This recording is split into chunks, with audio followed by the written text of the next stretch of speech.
救苦天尊来救世。道劫与清算期的背景。道劫的降临意味着佛魔之间的对抗与考验，修道也可能遇到坎坷。道劫并降的时代状态同时涵盖佛魔世界与清算期，因此修道者在过程中难免遭遇困顿与考验。受考不受劫的定位。此时清算时期，旧的因果必须面对。修道受考不受劫，这样的清算让修道者有机会消除过去的罪业，促进灵性上的成长与蜕变。由因果到修持目的，考转化为消孽减业的途径，将考明确界定为消孽之机会。因此遭遇困境并非纯粹惩罚，而是慈悲性的修行契机，能逐步减轻先世业报。慈悲救度的落点，上天老母与救苦天尊下凡。上天老母慈悲促成救苦天尊下凡来救度世人，将修道者的困境置于被救度的脉络，将过去的罪业转化为成长的动力，从而获得更高的灵性提升。5. 救苦天尊的慈悲。太乙救苦天尊下凡，旨在拯救众生。这位天尊的降临象征着上天的慈悲，为修道者提供了希望和指引，帮助他们渡过难关。6. 来救世的双重因缘。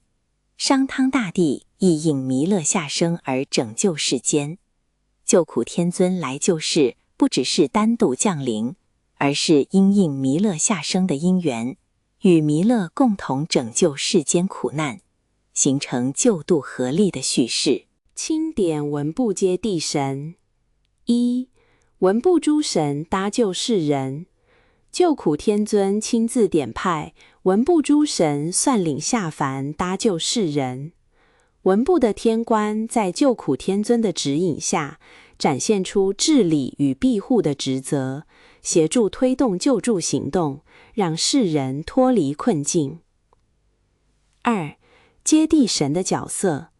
接地神是护持心经大神咒的护法神，亲自钦点天将天官。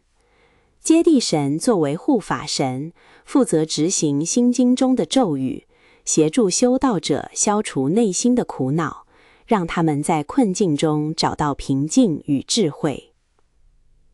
3. 心灵的真障痛苦。心灵的苦源于无明与执着。当人们面对生活中的种种困难与痛苦时，真正的难题在于内心的无明与执。修道者需学会破除这些束缚，达到心灵的自由。弥勒就是因缘的延续，今因弥勒就是因缘下世，救苦天尊亲自带领文部天官、天将与戒地神来救苦，并以当初汤带领诸侯诸伐暴君作为历史对照。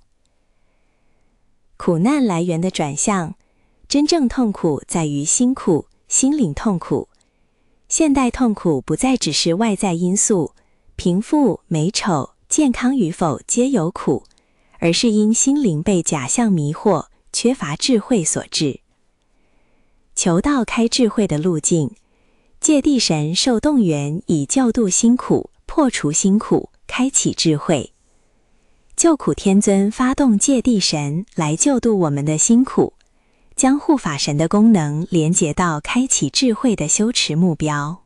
请记得按赞、订阅、按小铃铛，新影片上架会收到通知。